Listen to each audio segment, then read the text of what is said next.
All right, let's get right into it. Welcome to today's Explainer, where we're giving you a totally no-nonsense, straight-talk briefing on what it actually takes to make the jump from civil or pipeline work into the highly lucrative mining industry. Now, we're basing this entirely on the Comprehensive Mining Operations Guide over at dirtschool.ca. Look, if you're an operator looking to break into the big leagues of mining, you're going to want to pay very close attention. This isn't some corporate safety briefing. This is the gritty, blue-collar reality of what it takes to survive your first orientation and, actually keep the job. So let's talk numbers, because I know that's exactly why you're here. A journey person heavy equipment operator running a 793F haul truck, they can clear over $200,000 a year. Seriously, operators making $250,000 are not unicorns out there. Yes, your base rate might look pretty similar to a civil site, but when you start factoring in those 84-hour weeks, camp pay, living out allowances, shift bonuses, and all that overtime, the gross pay just absolutely explodes. The massive paychecks are very real, for sure, but they're only for the guys who actually figure out the game and manage to stay. So you might be wondering, if the money is that incredible, why doesn't every civil operator just make the jump? Well, it all comes down to scale and structure. On a typical civil site, you've got this small crew, maybe 6 to 15 people. If something looks weird, you just flag down the foreman and ask. But a mine site, it runs on a completely different operating system. We are talking 800 to 2,500 workers, nonstop 24/7 operations, rotating shifts, and massive, literally lethal equipment. It is heavily regulated and intensely procedural. You can't just wing it. Think of this next bit as your survival roadmap and your translation layer before you ever step foot on site. We're going to hit the reality check. Hierarchy and regs, haul road protocol, equipment scale, the lifestyle math, and finally, your 90-day survival path. Okay, starting with Section 1, the reality check. Forget everything you know from civil jobs. Here's the absolute most important thing to grasp right now. A civil guy who walks onto a mine site acting like he's still on a civil job, he's going to get fired within a week.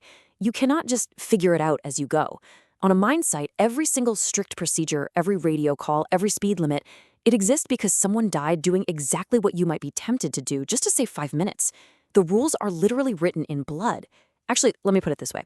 A single loose joke about, say, disabling a backup alarm, that will permanently land you on HR's radar, and you'll be gone.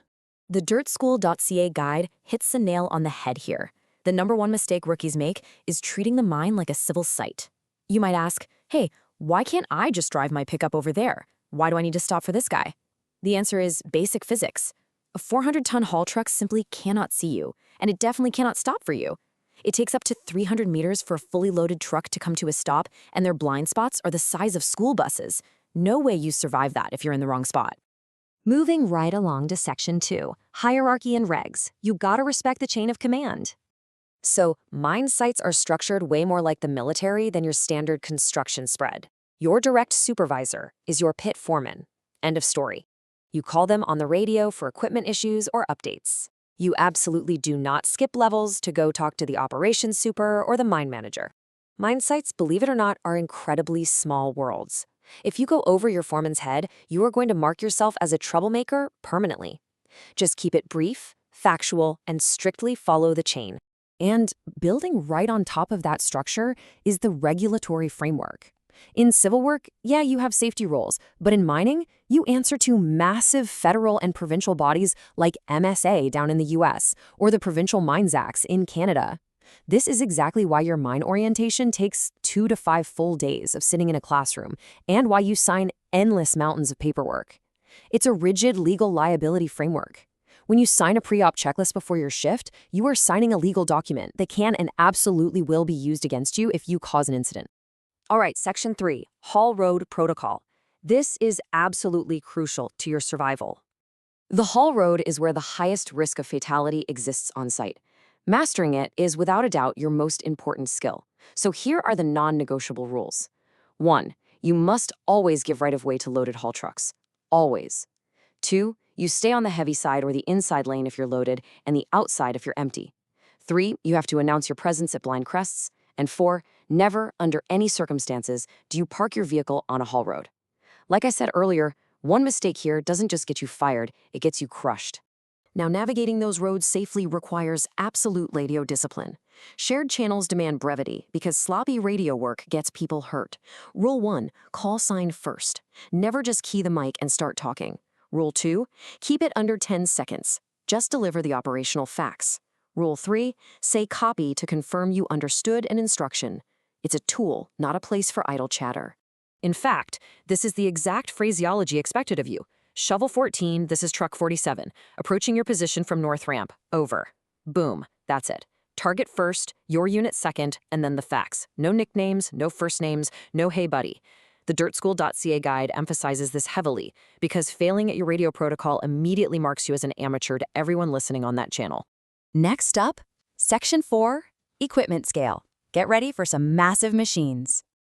If you're coming over from civil construction, the machines you're used to running are, honestly, basically toys compared to what you'll find in surface mining. Take a grader.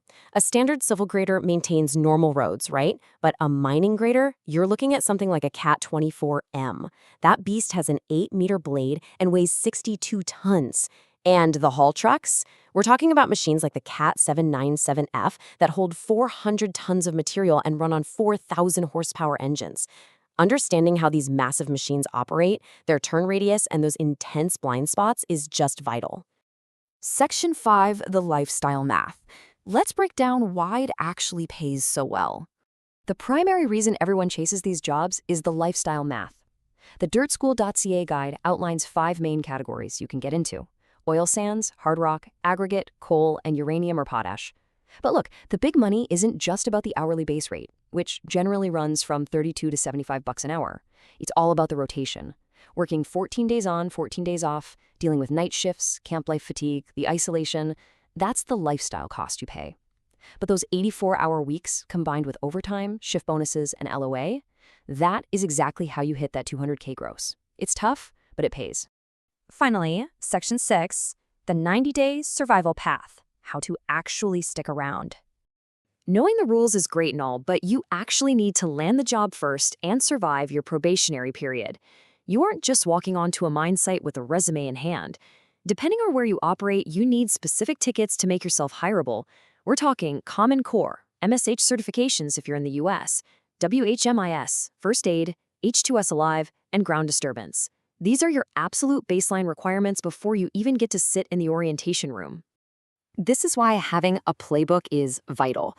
The Mining Operations Guide from dirtschool.ca breaks down the exact 4 hiring paths, hands you a 30-day pre-hire checklist, and then gives you a week-by-week breakdown of what gets you kept and what gets you cut during those critical first 90 days.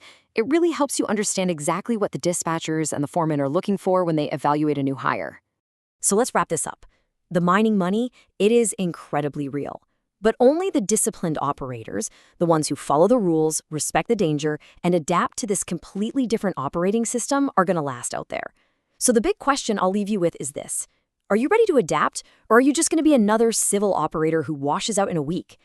If you're serious about making the jump, you need to get the full Mining Operations Guide and check out the other essential operator PDFs, study guides, and resources over at dirtschool.ca. Thanks for hanging out with me for this explainer, guys. Keep your head on a swivel and stay safe out there on the haul roads.